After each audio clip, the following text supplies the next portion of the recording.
नमस्कार, one page YouTube channel में आपका स्वागत है। आज सुनिए कांता भारती द्वारा लिखा उपन्यास रेत की मछली, भाग 12। लगा वे बेहद उतावले हो उठे हैं। नौकर से अटैची निकलवाई और कपड़े रखने। आप आराम करिए, कपड़े मैं रखे देती हूँ, मैंने कहा। आश्चर्य की शोभन ने वही किया जो मैंने सोचा था। कपड़े छोड़कर अलग हट गए। मन में आया, कह दूं कि अब तो तुम बदलोगे ही शोभन, मेरे प्रति मृदु भी होगे, क्योंकि इस छोटे से झूठ को खड़ा करने के लिए मेरी आवश्यकता जो है। उसके बाद की सुबह ने एक क्षण के लिए मुझे फिर धोखा दिया। इतना स्वीकार कर सकती हूँ। तोरू को गोद में उठाया, प्यार किया उसे और दिनों के विपरीत मेरी बाहों में पकड़ा दिया। मेरी आंखों में देखा और एक हाथ मेरे कंधे पर रखकर बोले, अपना ध्यान रखना, समय से खा लिया करना, और हाँ, ऑफिस से अगर कोई मिलने आए तो तुम समझती ही हो। शोभन गए। खिड़की मुझे फिर बुलाती है। अब उससे इतना डर नहीं लगता। खिड़की के बाहर वही शोर भरी हुई सड़क है और बेहद बेचैन समुद्र। समुद्र के ऊपर नीले आसमान पर फिसलते हुए बादलों के कुछ टुकड़े। शोभन गए। मैं हवाई जहाज पर कभी नहीं चढ़ी। सुना है जहाज जाता है तो रास्ते में बादल मिलते हैं। क्या वही है मेघदूत, कालिदास के यक्ष के संदेशवाहक? मुझे याद आता है विवाह के तुरंत बाद का दिन। उस फुलबगिया में उस दिन मैं अकेली थी। शोभन दूसरे शहर गए थे किसी प्रकाशक के बुलावे पर। जाते ही वहां से उन्होंने अपनी किताब की पहली प्रति भेजी थी मुझे। प्रति के पहले पृष्ठ पर सजाए हुए अक्षरों में उन्होंने लिखा था, संतप्ताना त्वमसि शरणं तत्पयोत प्रियाय, संदेशन में हर धनपति क्रोध विश्लेषितस्य। ओ मेघ, कुबेर की अप्रसन्नता से दुखी इस यक्ष की सहायता केवल तुम ही तो सकते हो। आज अगर वह प्रति यहाँ होती तो मैं उस पर लिख देती, आधिक्षामान विरहशने सन्निषणैकपाव प्राचीमूले तनुमिव कलामात्र शेषा हिमांशुआ कर। वह प्रिया अपने शयन कक्ष में प्रिय के विरह में रो रो कर कलामात्र शेष चंद्रमा की तरह क्षीण हो चुकी है। किंतु यह भी लिखने का अधिकार क्या मेरे पास है? हवाई जहाज के पास उड़ते हुए में क्या मेरा एक प्रश्न वहां शोभन को दे सकेंगे? कहाँ है प्रिया का वह शयन कक्ष? कहाँ है वह एक पहचान जिसे लेकर प्रिया रो तो सकती थी? शोभन की प्रिया क्षीण होती रही, पीली पड़ती रही, पर रोई नहीं। रोने से होता भी क्या? यह समूचा सागर आंखों में उतारकर भी क्या व्यथा हल्की हो सकती थी? 2 दिन बाद शोभन वापस आ गए। वही जिन्होंने जाते जाते कहा था, अपना ख्याल रखना। दरवाजे की उस कर्कश घंटी के साथ जिस हंसी की आवाज सुनाई पड़ी थी, वह मेरे अगले दिनों की सही सी पूर्व सूचना थी। मीनल हंसती हुई बाथरूम चली गई और शोभन इस तरह सवाल करने लगे जैसे वहां मैं कुंतल नहीं, उनके ऑफिस की कोई क्लर्क ऑफिस से कोई आया था। नहीं, मैंने कहा। कोई फोन? हाँ, पूछा था। तुमने कहा क्या? वही जो आपने कहा था। कोई कागज, फाइलें? चपरासी लाया था। इससे अधिक और कुछ भी नहीं पूछा गया। मीनल अभी बाथरूम में थी। शोभन ने एक क्षण दूसरे कमरे की ओर देखा और खुद भी बाथरूम चले गए। शायद हाथ धोने। हाँ, हाथ ही धोने। बड़ी सफाई से वे अब रिश्ते से हाथ धो रहे थे। बाथरूम से खिलखिलाकर हंसने की आवाज आने लगी, आती रही। फोन की घंटी बजी। थोड़ी देर बजती रही। मैं असमंजस में खड़ी रही। फोन उठाऊं न उठाऊं? बाथरूम की हंसी में व्यवधान हुआ। शोभन ने बाहर आकर फोन उठा लिया। बोले, हाँ, बस अभी पहुंच रहा हूं, अभी अभी आया हूं। फोन रखकर जैसे उन्होंने शून्य को सुनाया, मैं 15 मिनट में ऑफिस जा रहा हूं। मीनल से पूछ लेना वह क्या खाएगी। नौकर की मदद कर देना। शब्द अगर पत्थर होते हों तो वे ऐसे ही होते होंगे और इसी तरह चोट पहुंचाते होंगे। मीनल बाथरूम से बाहर आ गई। फिर वही हंसी, फिर वही छेड़छाड़, और यह सब कुछ ऐसे जैसे वहां कुंतल शोभन की पत्नी नहीं, केवल एक निराकार शून्य हो। खिड़की के शोर और समुद्र की गरज के साथ एक तीसरी आवाज भी मिल गई थी, मीनल और शोभन की हंसी। ऑफिस जाते जाते वे मीनल से बोले, दिन में खूब आराम कर लेना, शाम को घूमने चलेंगे। क्यों दिन में आराम क्यों करना? मीनल ने बेशर्म शरारत से पूछा। क्योंकि रात में फिर आराम का मौका नहीं मिलेगा। यही सुनना चाहती थी ना? शोभन ने उसके गाल मसलते हुए कहा। फिर वही हंसी। शोभन चले गए। मीनल खिड़की से बाहर उन्हें देर तक देखती रही। लगभग 2 घंटे इस विदा के बाद के विचित्र थे। मीनल ने मेरी ओर देखा, मैंने भी देखा। उसने भी कुछ कहना चाहा, मैंने भी। फिर वह भी रुक गई, मैं भी रुक गई। मुझे लगा यह अवसर है, कुछ बातें की जा सकती हैं, साफ साफ। मन इतना आंदोलित था कि बिना बोले ही जाने कौन कौन से संवाद तैयार करती रही। बातें कहीं फिर भी नहीं जा सकी। इस बीच तोरू जाग गई, जाग कर रोने लगी। मैं कुछ देर जड़ बैठी रह गई। हाथ रोककर मीनल ने पूछा, तोरू भी आई है ना? मुझे सूत्र मिल गया। मैंने अपने तीखेपन को वश में करते हुए कहा, शोभन से इतनी बातें हुई, उन्होंने बताया नहीं? हम लोगों को इतनी बातें करनी थी कि इसका जिक्र होने का अवसर ही नहीं आया, मीनल ने कहा। अगली बात मैं ऐसी खोजने लगी जो कहीं मेरे प्रतिशोध से जुड़े। लेकिन मीनल अचानक विचित्र ढंग से नाक चढ़ाकर बोली, ओहो, ये गंदगी अभी पड़ी है। धत्तरे की। उसने खाली अटैची जमीन पर उलट दी। मैं तोरू को गोद में उठा लाई थी। अचानक जमीन पर उलट दी गई उस गंदगी पर मेरी नजर पड़ी प्रयोग में लाए गए गर्भ निरोधक। वो कागज उठाना, उसने कहा। कागज उसने खुद ही उठा लिया।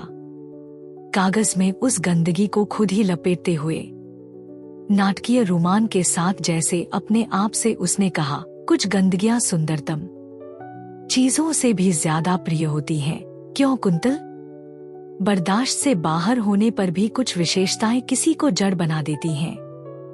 एक पर एक मुझे लग रहा था वे बातें मेरे और शोभन के रिश्ते के ताबूत पर कीलों की तरह जड़ती जा रही थी। सर भन्ना रहा था, शरीर जैसे बुखार से तप उठा था। तोरू गोद में होकर भी जैसे वहां नहीं थी। अपनी तमाम घृणा और अपने निरंतर अपमान से उपजी जिज्ञासा को समेटकर मैंने तीखे स्वर में कहा, तुम्हें शर्म नहीं आती? अब लगता है वे शब्द कितने नपुंसक थे, फिर भी उन्होंने अपना काम तो कर ही दिया। उन्हीं थोड़े से शब्दों ने जैसे मेरा सारा क्षोभ उठाकर मीनल के ऊपर पटक दिया। मीनल सन्नाटे में आ गई। उलटकर जवाब देने की हिम्मत उसे नहीं हुई। मेरा मन यह समझकर और अधिक अधीर हो उठा। आगे वह कुछ बोले और मैं अब सब कुछ कह डालूं, इसकी तत्परता मुझे कपाए दे रही थी। लेकिन वह बोली कुछ नहीं, वहां से हट गई। मेरे साथ फिर बच रही अबोध तोरू, मेरी कुंठा और सड़क से समुद्र तक फैला शोर। रात वे घूमने गए। तोरू भी उनके लिए बाधा ही थी, इसलिए तोरू को भी घर पर ही छोड़ गए। जाने क्यों इस एकांत से मैं पहली बार आतंकित हुई। लगा कोई न कोई अनहोनी होगी। काफी रात गए तक उस अनहोनी के लिए अपने आप को तैयार करती रही। मीनल के दिन की पराजय थोड़ा सा सहारा दे रही थी। मन में मैंने निश्चय कर लिया था, जो भी हो भीरुता से बाहर आना होगा।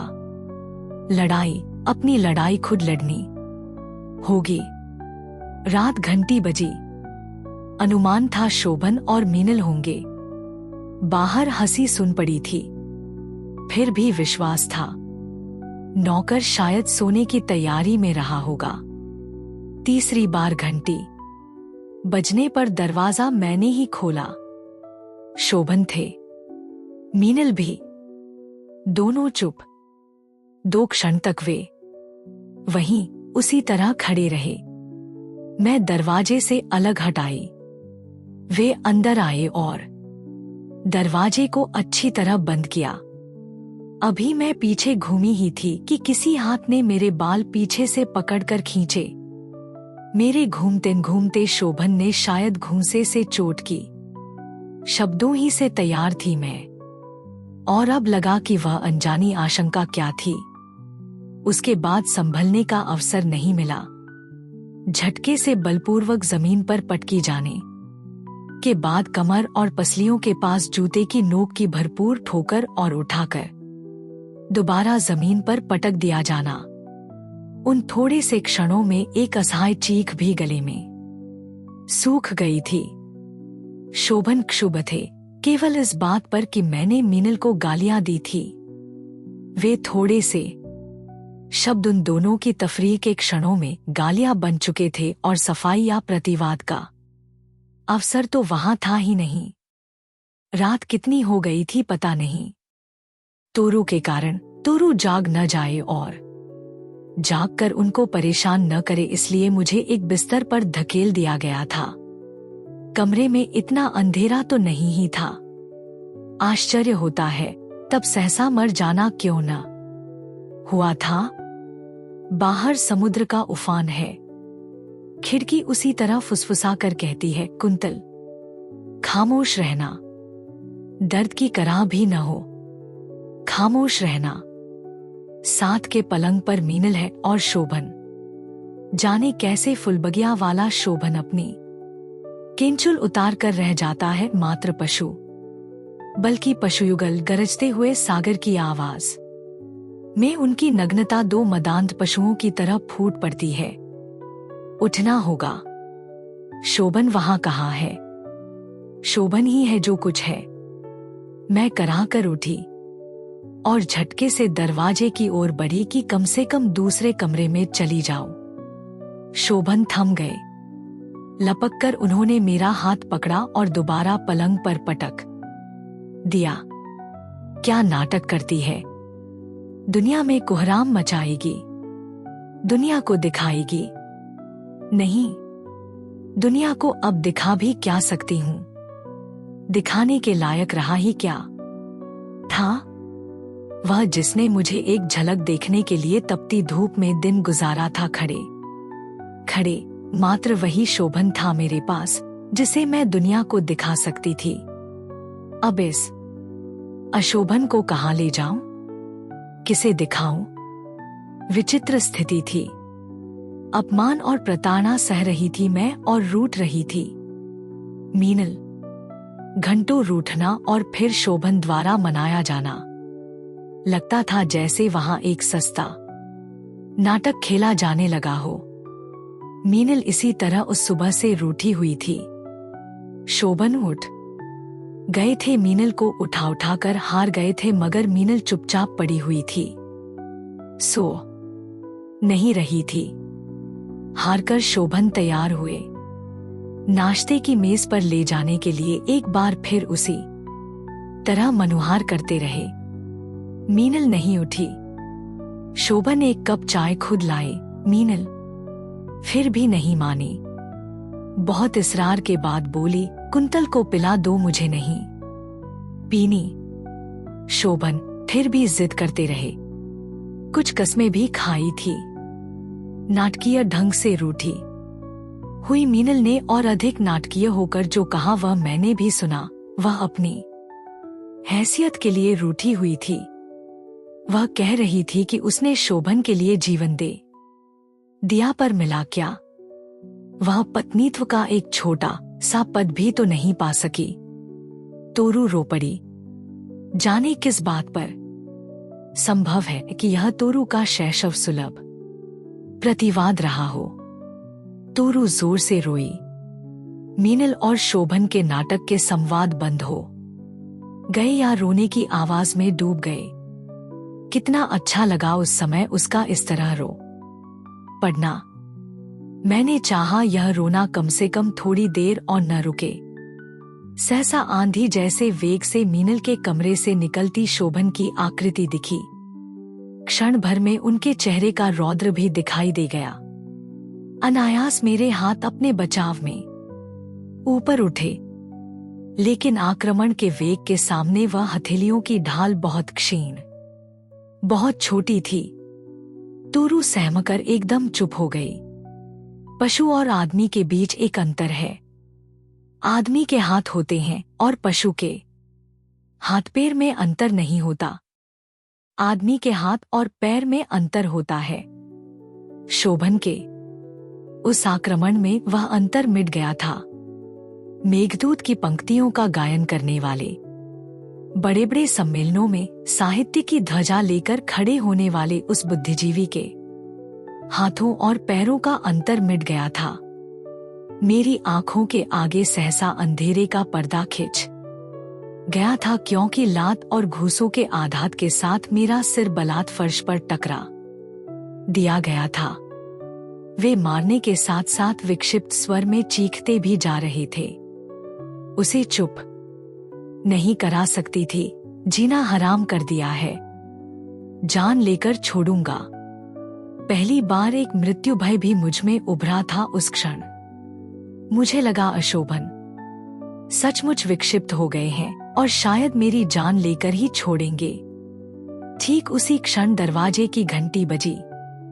शोभन थोड़ा सा रुके। उनके शब्द अब केवल गालियों में बदल गए थे। मेरे पिता, मेरी माँ और मेरे कुल को दांत लगाने वाली भद्दी गालियां। घंटी दोबारा बजी। शोभन चौंक कर अलग हो गए। उसी आवेश में वे कमरा लांघ कर द्वार तक गए। वहां जो भी हुआ हो, उल्टे पांव वापस आए। कमरे के बाहर की ओर वाला द्वार भिड़ाया। मीनल से बोले, मीनल, तोरू को चुप कराओ।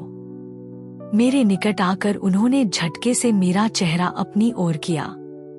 चेहरा रक्त से भीग गया था। घबराए स्वर में बोले, मुझे माफ कर दो कुंतल, मैं पागल हो गया था। प्लीज कुंतल, देखो अब मेरी लाज तुम्हारे हाथों में है। तुम्हारे पिताजी आए हैं। उन्हें मालूम न हो यहाँ क्या हुआ है। बस जल्दी से बाथरूम जाओ और हाथ मुंह धोकर कपड़े बदल लो। उनकी आशंका सही थी। मेरे न उठने पर उन्होंने सहारा देकर उठाया और बाथरूम में पहुंचा दिया। मीनल तौलिए से जल्दी जल्दी फर्श पर गिरा हुआ खून साफ करने लगी थी। मैंने सुना शोभन कह रहे थे, आपकी बेटी फिसल कर गिर पड़ी, चोट आ गई। उसी से मैं परेशान हो गया था। उन खोखले शब्दों के बाद एक क्षण का विराम देकर पिताजी का भारी और आर्द्र स्वर सुन पड़ा, शोभन जी, आप इतनी ऊंची आवाज में बोल रहे थे कि काफी कुछ मैंने बाहर से ही सुन लिया था, और अब अच्छा हो कि मुझे इसे ले ही जाने दीजिए। आगे के शब्द अधिक भीग कर सुनाई नहीं दिए। बाथरूम के आईने में मैं अपना चेहरा देखकर रो पड़ी। रोती रही। थोड़ी देर बाद मुझे भी वहां ले आया गया। गिर पड़ने के झूठ की अब कोई आवश्यकता नहीं थी। जो कुछ था बेशर्मी से खुला पड़ा था। पिताजी मुझे देखकर फिर से रो पड़े थे। जाने कैसे और क्यों मैंने हट पकड़ लिया था, जो भी हो शोभन जैसे रखें, पर मैं जाऊंगी नहीं, यहीं रहूंगी। इन्हें जिंदा रखना है तो रखें, मारना है तो जान ले। लें? क्या यह सारा निर्णय कोई और ही करा देता है? क्यों लिया था वह निर्णय आज? सोचती हूँ वह एक अंतिम अवसर था। तब सही निर्णय ले लिया होता और पिताजी के साथ चली आई होती तो आज की स्थिति निश्चय ही कुछ दूसरी होती। पिताजी ठहरे नहीं। एक घूंट पानी भी उन्होंने नहीं पिया। ज्यों के त्यों वापस लौट गए। रुकते भी कैसे? किस आधार पर? शोभन के पास एक शब्द भी उन्हें रोकने को नहीं था। शब्द ही क्या, साहस भी नहीं था। वे गए तो लगा मेरे अंदर जो कुछ भी थोड़ा बहुत साबुत बचा था हाथ से छूटे आईने की तरह टूटकर बिखर गया। उस रात एक बार फिर वही वैसा ही भयावह नाटक हुआ। मीनल का रूठना, शोभन की धूर्त शब्दें और अकारण ही मेरा पीटा जाना। अब बचाव भी व्यर्थ था। रोने के लिए भी तो शक्ति चाहिए। पीट कर थक जाने के बाद वे अपने कमरे में गए और लौटे तो उनके हाथों में कलम और कागज था। शब्द चबाते हुए बोले, यह कलम लो और लिखो, जो बोल रहा हूं वह लिखो, वरना। उन्होंने एक बार फिर मेरे लंबे बालों को अपने पंजे में भरकर जमीन से टकराने की धमकी दी। लिख दो कुंतल, जो कुछ भी कहें लिख दो। सड़क और समुद्र के उमड़ते हुए शोर ने फुसफुसाकर कहा, बचा ही क्या है जिसे समेट कर रखोगी कुंतल, लिख दो। शोभन बोलते हैं, भूल हो गई। जो कुछ बोलते हैं वह इन्हें शोभन रहने ही कहा देता है। अशोभन बोलते हैं और दर्द समेटकर कांपते हाथों से मैं लिखती हूँ। प्रिय शोभन, पिछले 7 वर्षों में तुमने मुझे मेरे गंदे संस्कारों से मुक्त करने का प्रयत्न किया, लेकिन तुम्हारा सारा परिश्रम व्यर्थ निकला। मैं तुम्हारे साथ रहने योग्य नहीं हूँ। अपनी स्वेच्छा से यह तुम्हारा घर छोड़ रही हूँ और अब मैं कभी तुम्हारे ऑफिस या घर आकर किसी से कुछ कहूंगी नहीं, वचन देती हूँ। मैं आनंद साहब के साथ रहने जा रही हूँ। तोरू अभी मेरा दूध पीती है, इसलिए उसे ले जा रही हूँ और वचन देती हूँ कि उसके 3 साल पूरे होने से पहले उसे आपको सौंप दूंगी। अपने बारे में निर्णय लेने के लिए आप स्वतंत्र हैं। आपकी कुंतल। कोई भी चीज टूटती है तो एक तकलीफ के साथ रिश्ते और भी अधिक कष्ट से टूटते हैं, लेकिन वह कष्ट इतना भयानक और नारकीय होता है जिसकी कल्पना कठिनाई से ही की जा सकती है। इतने भयानक अपमान और इतनी यातना के बाद शोभन से मेरे रिश्ते का कौन सा कोना बचा था मैं नहीं जानती। हाँ, एक बात मुझे साफ याद है, मरने की इच्छा जाने कहाँ लुप्त हो गई थी। स्वयं मरना पराजय है। देखो शोभन का पशुबल कैसे मारता है। मार देंगे तो पशुता की सिद्धि पर एक संतुष्ट मुस्कान लेकर ही मरूंगी। रात हो चली है, शोभन लौटते होंगे। मीनल है, इसलिए देर का प्रश्न ही नहीं। लौटने के बाद शायद फिर एक दौर होगा क्षोभ को पशुबल में बदलने का। मुझे कराहती हुई दूसरे पलंग पर छोड़कर वे और मीनल थोड़ी देर लिपटे रहेंगे। गंदगी का वह क्षण आएगा, फिर पसीने पसीने होकर दोनों सो जाएंगे जैसे वहां कुछ भी न हुआ हो। रात हो चली थी। शोभन आए। वे किसी से बातें कर रहे थे। कोई और भी था पुरुष। उसके पीछे एक व्यक्ति और भी था। बैठक में देर तक वे बैठे, चाय वहीं चली गई। इसके बाद शोभन अंदर आए। उनके हाथ में एक मोटा कागज था, अदालती स्टाम्प पेपर जिस पर पहले से ही कुछ टाइप किया हुआ था। बोले, इस पर दस्तखत कर दो। लिखे गए शब्द मैंने पढ़े नहीं थे, लेकिन काफी सीमा तक उनकी कल्पना कर सकती थी। दस्तखत न करने का कोई निश्चय बिल्कुल ही नहीं था। फिर भी थोड़ी देर कागज लेने को हाथ नहीं बढ़े। शोभन ने दांत पीसते हुए फिर वैसा ही कुछ कहा। वही सब कुछ अशोभन गालियों से लिथड़ी हुई धमकियां। कागज लेकर मैंने दस्तखत कर दिया। कागज उन्होंने तुरंत हाथ से ले लिया और दूसरे कमरे में चले गए। मैं अचानक रो पड़ी। बहुत देर तक रोती रही। तूरू बाहर उदास हो गई थी। बार बार मेरी ओर देखती और न जाने क्या कहने के लिए अपनी नन्ही हथेली से मेरा चेहरा छू देती।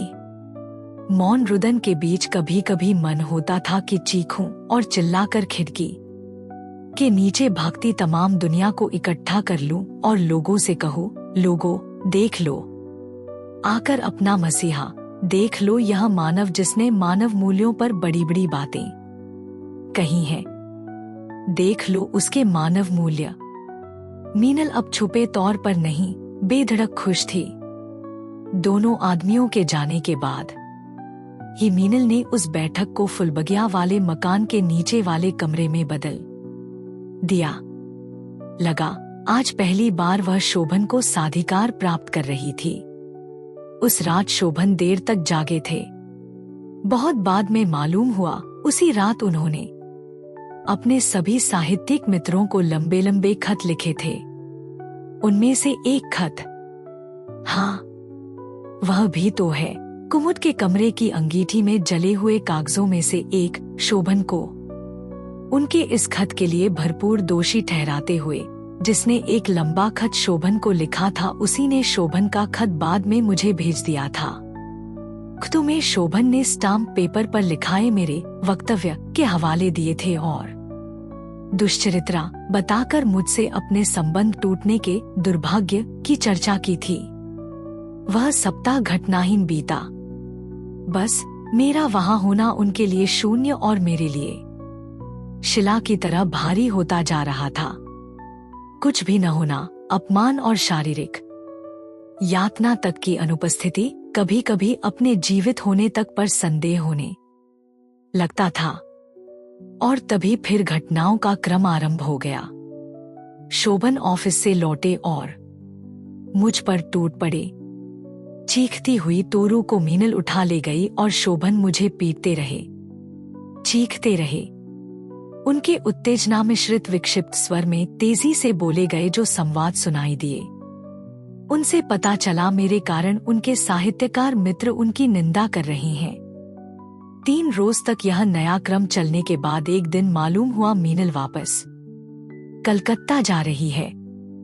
वह जाते जाते कह गई कि जब तक यह औरत यहाँ से नहीं जाती वह वापस नहीं आएगी।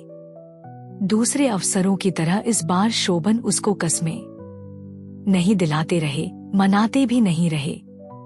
मीनल चली गई। उसके जाने के बाद एक नया अध्याय शुरू हुआ, अंतिम अध्याय।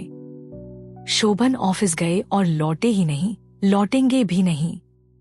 फोन पर उन्होंने नौकर से कहला दिया, उसे कह दो जब तक वहां है मैं नहीं लौटूंगा। उसकी जहां मर्जी हो वहां चली जाए, किराया भिजवा दूंगा। इस नई धमकी को कैसे लूं? कितनी यातना और छुपी है इस धमकी के पीछे। घटना पर रो, खुश हो या निर्वेद। शाम को चपरासी आया और एक लिफाफा दे गया। लिफाफे में क्या होगा इसका अनुमान लगाने की आवश्यकता नहीं थी। इस बात पर खेद भी निरर्थक ही था कि उसमें 100 रुपए के एक नोट के अलावा लिखी गई एक पंक्ति भी नहीं थी। आज मौसम भी बहुत खराब है। आसमान सारा दिन बादलों से घिरा रहा था और समुद्र रुपहले नीले के बजाय मटमैला काला हो गया था। बार बार उफान से बेचैन समुद्र की आवाज बहुत भयावह और आक्रामक लग रही थी। लिफाफा छोड़कर मैं उठी। फिर वही अटैची में गिन कर सामान रखने लगी। फिर कुछ सोचकर एक पेंसिल और कागज ले आई। जो भी गिनी चुनी तोरू की चीजें थी, उनकी एक सूची तैयार की। सूची के नीचे हस्ताक्षर किए। नौकर मूड कुतूहल के साथ सब कुछ देखता रहा। स्थिति से अनभिज्ञ तो वह नहीं ही था। अटैची घसीट कर खड़ी हुई तो उसने रोक दिया। पहली बार बोला, बीबी जी, अटैची मैं पहुंचा दूंगा। आपके लिए टैक्सी लाऊं? बहुत बड़े रेगिस्तान में भटकते हुए आदमी को तपती रेत और झुलसती धूप में अगर एक छोटे से पत्थर का साया भी पांव की 2 उंगलियां छुपाने भर के लिए मिल जाए तो बड़ा अजीब लगता है। उस समय उस नौकर का संबोधन कुछ वैसा ही लगा। स्टेशन आने के बाद बारिश शुरू हो गई। तेज बारिश तो रुई हो गई थी। उसे शाल से ढक लिया।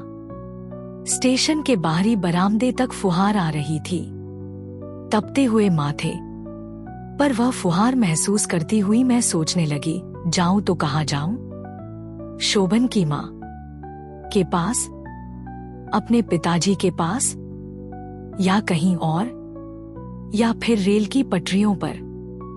पराजित व्यक्ति संभवतः निर्णय लेने की शक्ति भी खो देता है, या कम से कम पहले के निर्णयों पर टिके रहने योग्य तो बिल्कुल ही नहीं रह जाता। शोभन की मां के पास लौटने की अब कोई राह नहीं थी। तीसरी किसी जगह का अनुसंधान साधारण काम नहीं था। पिता के पास जाना होता तो उस दिन क्यों कहती कि जैसे भी रखें, शोभन के साथ ही रहूंगी। पर इस तरह की अंतिम पराजय के बाद ऐसे निर्णयों पर टिके रहने की शक्ति रही कहाँ जाती है। बारिश में भीगती हुई चली थी। पिता के घर उतरी तो सब कहीं खुशकी थी। माँ की आंखों को छोड़कर जीवन भी तो इसी तरह वहां तक पहुंचा था, एकदम खुश्क, चारों ओर धूल उड़ती हुई, हर कहीं दिशाओं पर छाई गर्द का धुंधलापन। पिता है, माँ है, भाई बहन है, तोरू है, फिर भी रेत में भटकने को छोड़ दिए जाने की अनुभूति टूटती नहीं है। किसी ने विशेष कुछ नहीं पूछा। पूछा जाने लायक था ही क्या?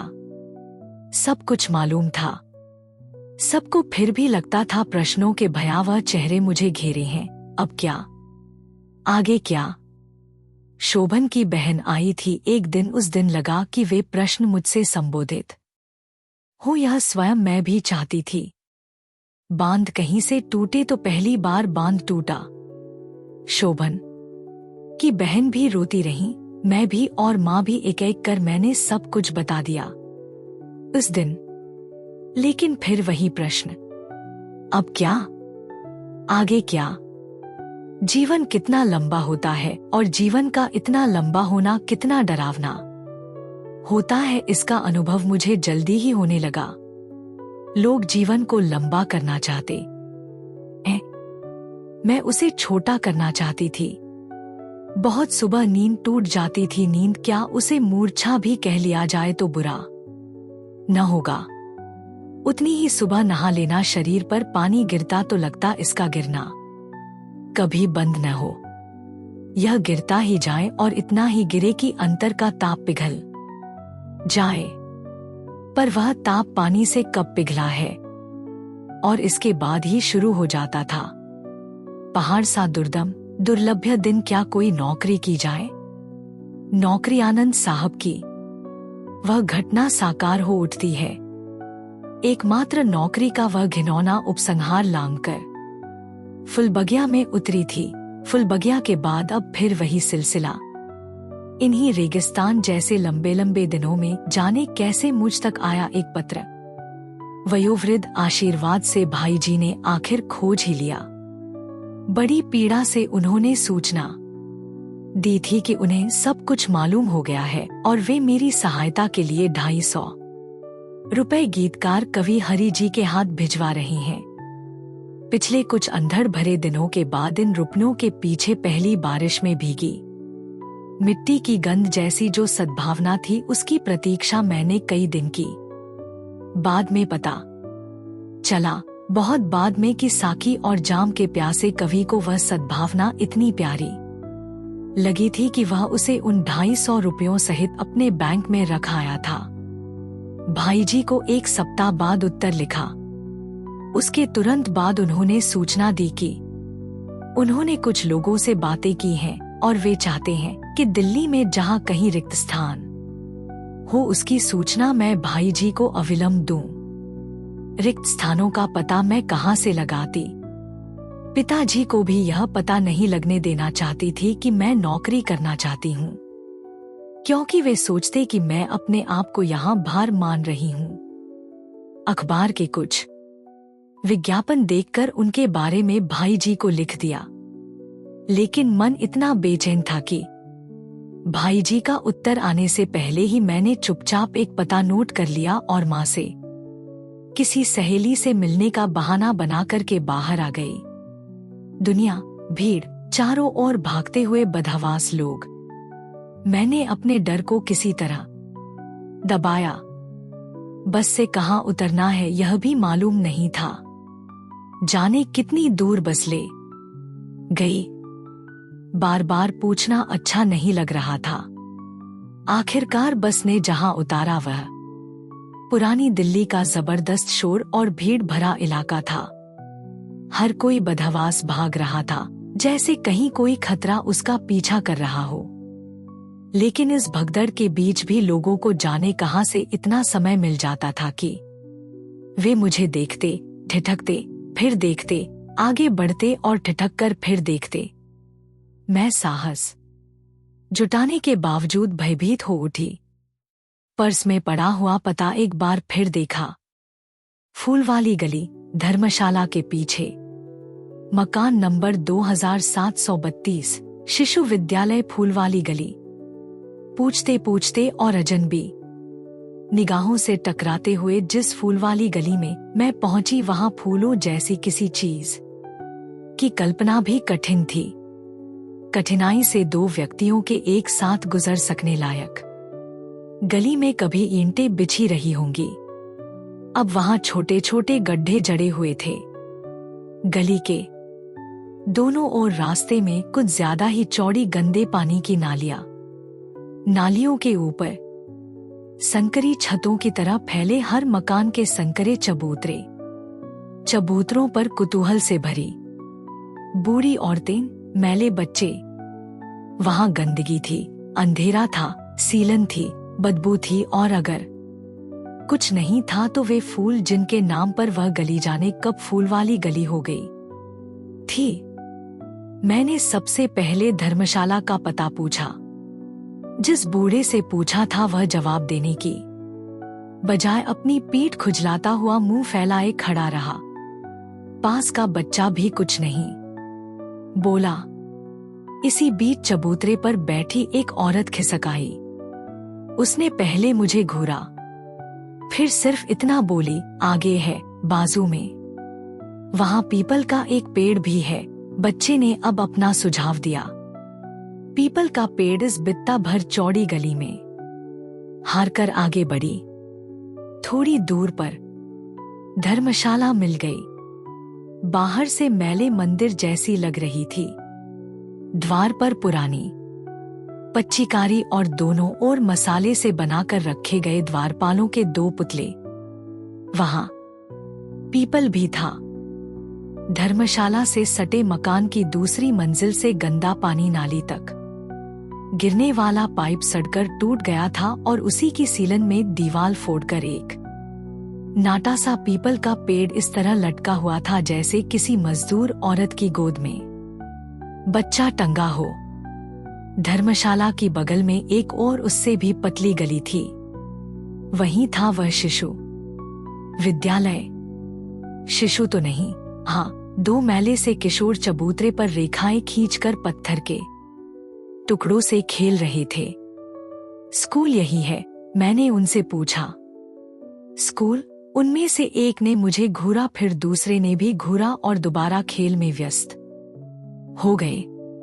इस बीच अंदर से एक अधेड़ आदमी बाहर आया। शक्ल से अच्छा नहीं लगा। फिर भी पूछा, भैया शिशु विद्यालय यही है? शिशु विद्यालय? वह आदमी एक क्षण कुछ सोचता रहा, फिर पूछा, क्या काम है? बात यह है कि अखबार में छपा था कि यहाँ किसी टीचर की जगह खाली है। मेरे बोलते बोलते वह आदमी मुड़कर अंदर गायब हो गया। थोड़ी देर में अंदर से ही किसी ने झांक कर देखा और अधेड़ आदमी दोबारा बाहर आया। बोला, अंदर बुलाते हैं जी। अंदर के नाम पर मन जाने कैसा हो आया, लेकिन अब लौटना संभव भी नहीं था। चौड़े दरवाजे के बाद सीलन और अंधेरे भरी एक छोटी सी गली थी। उसके बाद एक वैसा ही संकरा मैला सा आंगन। आंगन के चारों ओर कोठरियां जैसी। साथ वाले व्यक्ति की नजर जैसे चुभी जा रही थी। एक कोठरी से एक अधेड़ औरत निकली और बिना किसी ओर देखे बाहर चलती चली गई। अधेड़ आदमी ने जिस कोठरी की ओर इशारा किया उस पर चिक पड़ी हुई थी। दरवाजे के पास एक लोहे का मोटा टुकड़ा तार से लटका दिया गया था जिसे घंटी की तरह बजाया जाता होगा। आंगन के कोने में 2 टूटी हुई बेंचों के ढेर के बीच एक बदरंग काला तख्ता आधा लुढ़का पड़ा था। चिक के अंदर बिजली के बल्ब की फीकी सी रोशनी में एक भारी भरकम आदमी बेहद घिसी हुई मेज के पीछे बैठा था। मेज के इस ओर पटरे ठोंक ठोंक कर खड़ी की गई एक कुर्सी थी। आओ जी, बैठो, भारी भरकम आदमी ने बेसुरी आवाज में कहा। उसकी आवाज बेहद पतली और भोंडी थी। वह बोला, मैं इस स्कूल का प्रिंसिपल हूं जी। बैठो, अभी बच्चों की छुट्टी है। मैंने प्रिंसिपल नाम की उस चीज को नमस्कार किया। मेरे बैठते ही वह बोला, क्या पियोगे जी, चाय या कोका कोला? अरे ओ एक कोका कोला ला। नहीं, तकलीफ मत करिए। बात यह है कि मेरी बात पूरी होने से पहले ही उसने कहा, चिंता न करो जी। बात यह है कि वैकेंसी तो है, हम जरा अच्छी टीचर चाहते हैं। आराम से बैठ जाओ जी। देखो जी, तनख्वाह हम बढ़िया देते हैं, 100-125 तक दे देंगे। टीचर अच्छी चाहिए, टीचिंग में डिप्लोमा वगैरह। देखिए, वो डिप्लोमा तो नहीं है। वैसे मैं M00 हूं। मैंने हिचक कर कहा, कोई बात नहीं, कोई बात नहीं। बात यह है कि हमारा ये स्कूल बड़ा तो है नहीं, मगर जी हम डिसिप्लिन चाहते हैं। पता नहीं कितनी बातें बोलता रहा और बोलता ही गया वह आदमी। बीच बीच में कोका कोला के लिए चिल्लाता था और फिर बोलने लगता था। उसकी बातों से लग रहा था कि वह नौकरी देने को बिल्कुल तैयार है। पैसे बहुत ही कम थे, लेकिन उस हालत में किसी काम में अपना मन बंटाना शायद किसी नौकरी से भी ज्यादा जरूरी हो गया था। पैसे बहुत ही कम थे। स्कूल नाम की वह जगह अनाकर्षक थी, यह कहना तो उसकी तारीफ होगी, लेकिन उससे भी ज्यादा अप्रिय लग रहा था वह भारी भरकम, बहुत बोलने वाला बेसुरा आदमी। सच यह है कि अब जल्दी से जल्दी मैं उससे पीछा छुड़ाने के चक्कर में थी। लंबा भाषण सुन चुकने के बाद खुद मैंने ही कहा, अच्छा तो मुझे आज्ञा दीजिए। क्यों, क्या बात हो गई? वह लगभग बौखला गया। तुम्हें नौकरी नहीं चाहिए?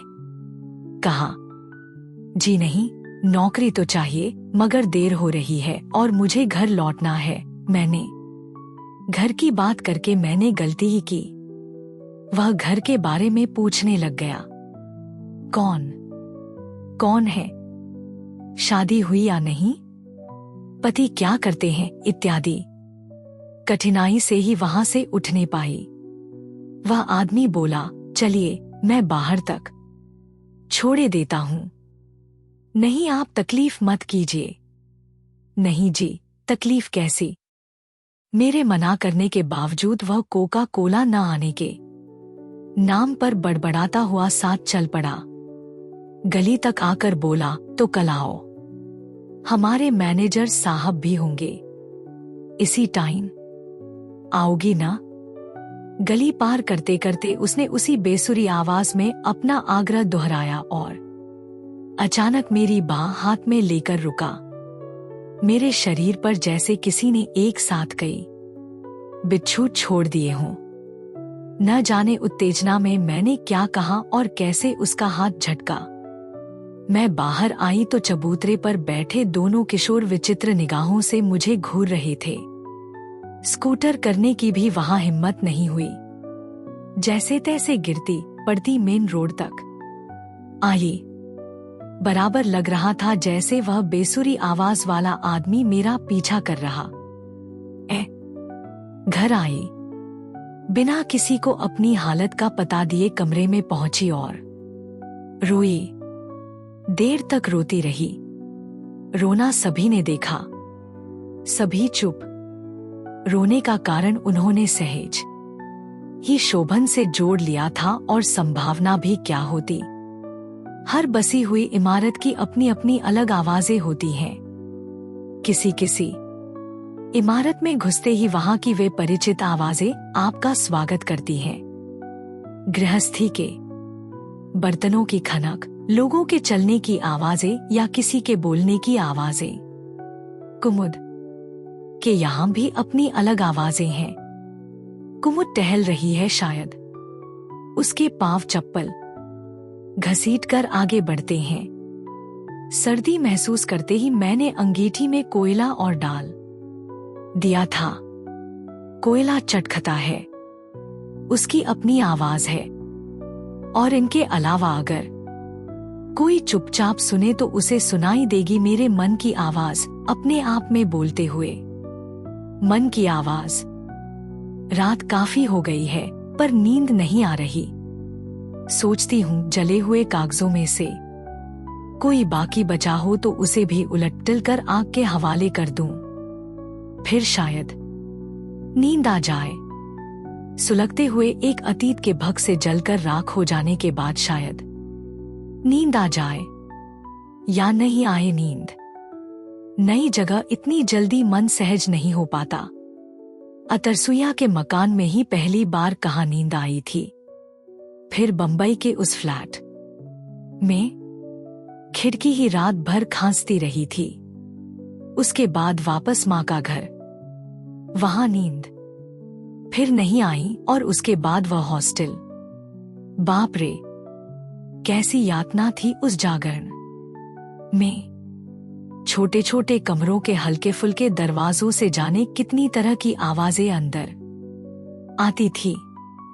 कोई चीख, कोई गुनगुनाहट, कोई छीन झपट, कोई बर्तन गिरने की आवाज। अच्छा हुआ हॉस्टल छूट गया। केवल अविवाहिता और विधवाओं के लिए जगह थी वहां। मैं दोनों में से क्या हूं? विचित्र स्थिति है। भाई जी का पत्र आया था। सारी बातों पर क्षोभ के साथ साथ उन्होंने सूचना दी थी कि वे मेरे भरण पोषण के लिए शोभन को मजबूर करने की कोशिश करेंगे। कैसा भरण पोषण? जो रिश्तों की खुली छां में छिन गया, वह क्या कानून की कोठरी में दोबारा मिलेगा?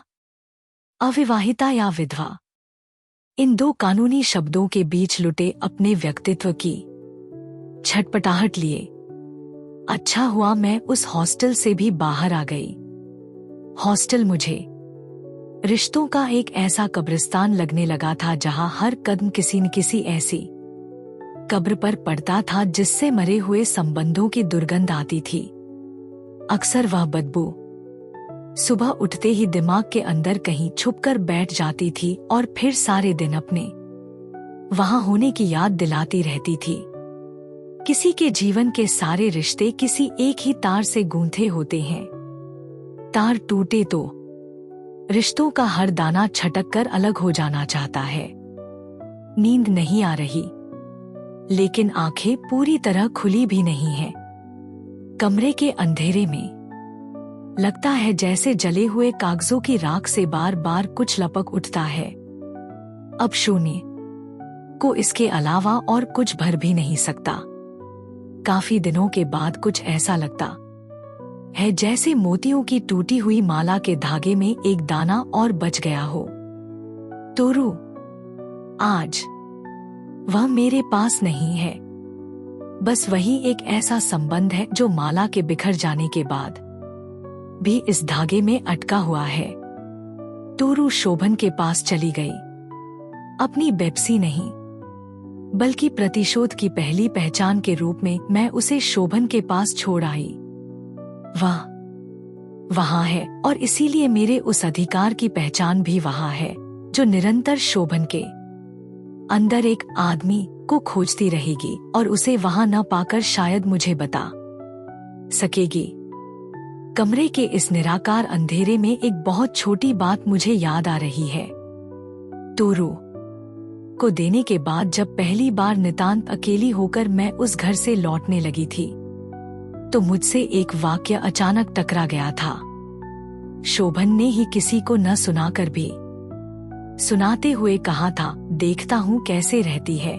बात सीधे नहीं कही गई थी क्योंकि उस वाक्य के स्वामी का आत्मविश्वास स्वयं उसके पास नहीं था।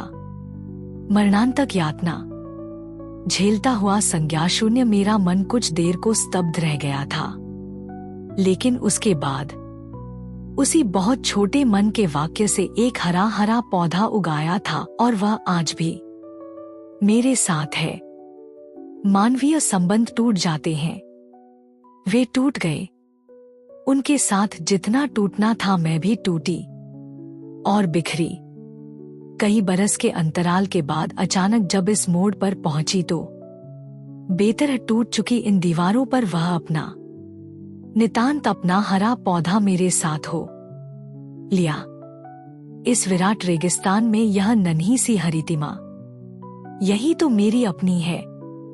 एक दिन, अभी थोड़े दिन पहले ही एक अजीब घटना हो गई थी। उस छोटी सी घटना में भी किसी अतल कुएं से कम गहराई नहीं थी। नौकरी का पहला दिन था। एक बड़े कमरे में बहुत बड़ी बड़ी अलमारियों के बीच 4-5 मेजें और मैं। दोपहर तक जाने क्या हुआ कि मैं बरबस रो पड़ी। संभव है यह रोना एक ठहराव पा जाने का आश्वासन ही रहा हो। जितना अधिक मन को बांधना चाहा था उतने ही अधिक वेग से बांध टूटता जा रहा था। उस कमरे में बैठी 2 स्त्रियों और 2 पुरुषों में से एक व्यक्ति ऐसा था जो कुछ देर मुझे जैसे हतप्रभ होकर देखता रहा और उसके बाद कमरे के बाहर चला गया था। बाकी 3 न जाने कितनी तरह से मुझे चुप कराने की कोशिश करते रहे थे। वह चौथा व्यक्ति उस दिन दोबारा ऑफिस नहीं आया था। दूसरे दिन मैंने उसे देखा तो लगा वह काफी बदल चुका है। मुझसे सीनियर था, फिर भी उस दिन उसने मेरा काम खुद किया और चाहा कि मैं बिना कुछ किए वहां बैठी रहूं। आदमी के मन की बाहरी दीवार उतनी ठोस नहीं होती कि उस पार कुछ न दिखे। जो कुछ उस पार दिखा उसे उस दिन सह जाने के अलावा और कुछ चारा भी न था। लेकिन दूसरे दिन मैंने खुद वे फाइलें बलात् बिना कुछ कहे उसकी मेज से उठा ली। इतने बड़े बड़े रिश्ते पीछे छोड़ आने के बाद इस तरह बलात् अपने ऊपर फेंके जा रहे ये छोटे छोटे रिश्ते मुझे असह्य ही हो रहे थे। अगले कुछ दिनों में उस व्यक्ति की सदाशयता थोड़ी खुली और मुझे और अधिक चुभी। संभवतः उसने ऐसा ही कुछ कहा था कि आप चुप क्यों रहती हैं। उत्तर मैंने उसे नहीं दिया था बल्कि कार्यालय के अधिकारी को दिया था। इस अंधेरे में उस व्यक्ति की वे कातर आंखें मुझे हास्यास्पद लग रही हैं, लेकिन इसके अलावा उपाय भी क्या है। यात्रा का बहुत लंबा रेगिस्तान है सामने, जिसे विश्वासों ने आस्थाओं ने ही छला हो वह अब और किसे साथ ले, किस लिए साथ ले। फिर भी उन कातर आंखों ने मन को दुखा दिया, अनायास दुखा दिया। शोभन के यहां से लौटकर रिश्ते बिखर गए थे। अब आत्मविश्वास भी बिखरने लगा। उन कातर आंखों ने कुछ भी तो नहीं किया है, लेकिन फिर भी क्यों है उनमें वह कातरता। एक गिरी हुई इमारत की अंतिम दीवार पर क्यों खड़ा होना चाहता है कोई। आंखों की उस कातरता से ही नहीं, अपनी विवशता से भी मन घबरा उठा। कोई 4 मील बस पर चलकर ट्रेन से उन दिनों माँ के घर जाती थी हर शाम। उस शाम बस भी नहीं, ट्रेन भी नहीं, जाने कैसे पैदल ही मैं चलती चली जा रही थी। पैरों पर गर्द जम गई थी, घुटने चटक चटक उठते थे। आसमान धीरे धीरे काला पड़ता जा रहा था। सड़क की धुंध में बिजली की रोशनी के धब्बे उभरते थे और पीछे छूटते चले जाते थे, लेकिन मैं चलती ही जा रही थी। शायद बहुत ही अंधेरा हो गया था जब मुझे होश आया। शहर से बाहर की बस्ती मुझसे एकदम असंपर्क पीछे छूट गई थी और अब आगे एक बहुत लंबी सड़क थी, बुरी तरह लपकता हुआ अंधेरा और मेरे मन में अचानक उभर आई दहशत। पीछे लौटने का उपाय नहीं था और सामने जाने का साहस भी नहीं। तभी बहुत तेज आवाज करता हुआ एक स्कूटर रिक्शा पीछे कहीं अंधेरे से निकला और मेरे करीब से गुजरकर आगे चला गया। काफी आगे जाकर वह अचानक रुका और रुका रहा। भय की एक लहर मेरे मन में कौंध गई। अभी मैं ठिठकी ही थी कि वह रिक्शा मुड़ा, वापस लौटा और तेजी से मेरे करीब होता हुआ मेरे पीछे चला गया। थोड़ी दूर जाकर वह फिर ठिठका। एक चीख मेरे कंठ तक आकर ठहर गई। क्या यहीं से शुरू होता है वह रेगिस्तान? क्या यही है वह?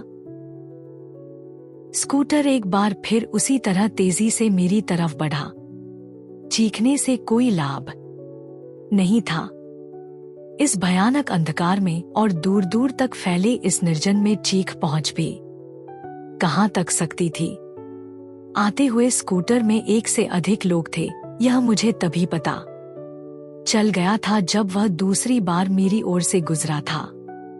उनका पार्श्विक उल्लास स्कूटर की भयानक आवाज के बावजूद मुझे सुन पड़ रहा था।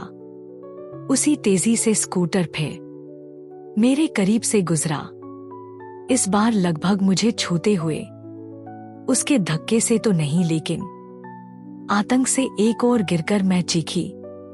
स्कूटर शायद पहले मुझे आतंकित करना चाहता था। मेरी चीख उस रिक्शे की दहाड़ और उसमें बैठे लोगों के विजयोल्लास में डूब गई। उसमें बैठे लोग झुककर मुझे गिरते हुए देख रहे थे। इसके बाद जो कुछ हुआ उसे मैं दुखद कहूं या सुखद, मैं नहीं जानती। स्कूटर जैसे किसी चीज से टकराया और एक तरफ से ऊंचा होकर लुढ़का और काफी दूर तक घिसटता चला गया। मैंने सहमी आंखों देखा, अब वहां चारों ओर सन्नाटा था। स्कूटर खामोश हो गया था और उस ओर से आई हुई हल्की कराहें अब भी सुनाई नहीं पड़ रही थी। देर तक वहां कुछ नहीं हुआ, कोई हिला भी नहीं। मैं उठी और पीछे की ओर दौड़ी। जिस तरफ से संज्ञाशून्य मैं यहां तक आई थी, ठीक उसी तरफ सपने में भागती हुई सी मैं कैसे कुमुद तक पहुंची यह मुझे नहीं मालूम।